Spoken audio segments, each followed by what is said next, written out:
Hey everyone, I'm Sami Womack from A Sunny Side Up Life, and in today's video I am going to be sharing with you 4 pieces of advice for my past self.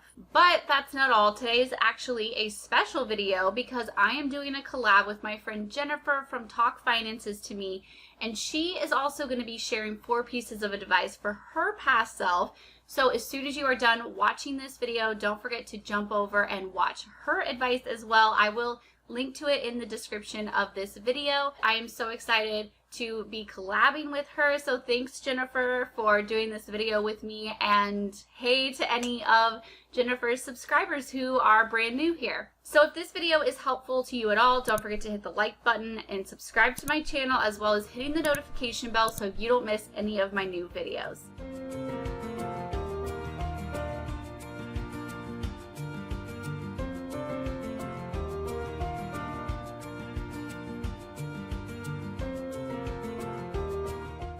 Obviously, it was pretty hard narrowing it down to only 4 because, you know, you don't make it 32 years and 3 kids into life without making some mistakes. But I narrowed it down to 4 for you guys. So here are the 4. Number 1, first and foremost, to stop caring what others think of you. I think that a lot of the struggles that we get ourselves into as adults can somehow be tied back to caring what other people think about us. This goes back to, you know, keeping up with the Joneses. This goes back to the comparisonitis on social media and all of the things like that. It is not something that can just be done overnight. It is definitely something that is very therapeutic. Sometimes it actually takes you working with a professional, working through the issues, learning your triggers, learning how you can grow through your trauma, like all of the things. So there are a lot of rooted issues in why we care about what other people think.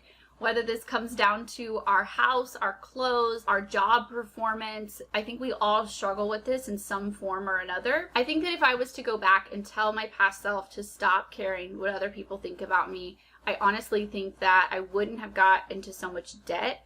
I wouldn't have owned houses just to impress people or just for people to think that we were successful, just to prove ourselves to people. I would tell myself, be your true authentic self, because you're going to be so much happier. Number 2 would be to not finance that brand new truck. My husband and I bought a 2008 brand new Silverado. It was gorgeous. We bought it. It had about 12 miles on it. Not only did we buy a brand new vehicle, we financed it, we put no money down, and we also did about a negative $20,000 trade-in as well. So we paid way more for this truck than it was worth. Our payments were nearly $900 a month. They were so close that I rounded them up to $900 a month. We actually paid it off before we even started our actual debt-free journey, and I know that it held us back in so many ways. But it also ties back to caring what people think about you. And we thought that if we had this really nice truck, you know, people would think that we were successful. We would feel successful. And plus, I mean, just materialistically, it was beautiful, and who wouldn't want it, right? Number 3 is to not charge ridiculous things like fast food and other crap that you don't need onto a credit card. I went back and looked at our Discover card, which was almost $13,000 when we started our debt-free journey, and the majority of it was really small charges. It was McDonald's, it was gas, it was $100 at Walmart. It was really unnecessary things. There were a couple emergencies on there, but not very many. It wasn't done to earn us cashback points.